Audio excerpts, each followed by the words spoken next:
Have you ever come across permission denied error when you're trying to execute a command on Linux machine? This is one problem that people experience a lot, and in this very short video I'm going to show you exactly why this happens and how you can easily fix it. So what we are discussing about now is related to permission and Linux.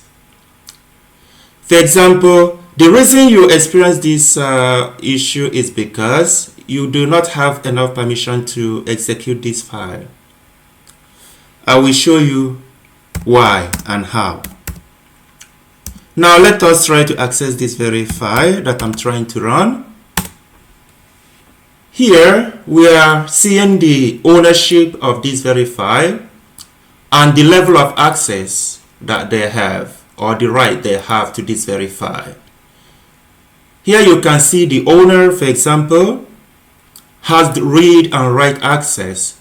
So the owner can read this file, can write to it, but won't be able to execute the file. The group can read and write, but not able to execute.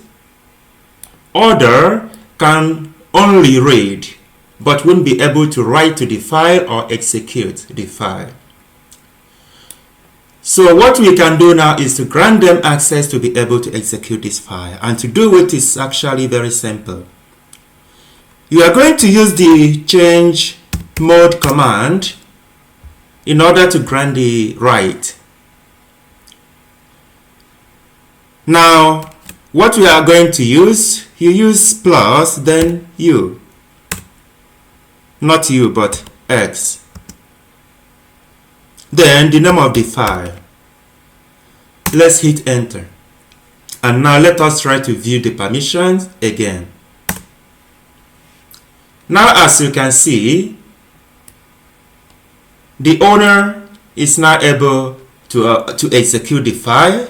The group can now execute the file. Other can execute the file. So this all of these people are now able to execute the file. Another thing to note here is you see the color of this has changed. Although do not count on this, but sometimes it's some of the things that you might notice when you are using this.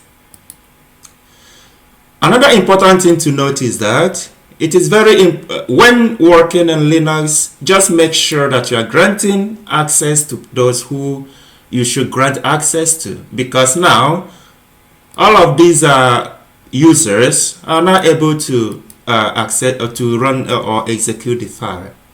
Maybe that's not what you need in real life, but for the sake of this tutorial, let us use that. Now let us try to execute the file again. Finally, we are able to execute our file. So this is how you can resolve any permission denied issue. I hope this tutorial has been helpful. Can I ask you to please subscribe to my channel, to like and to share. Thank you.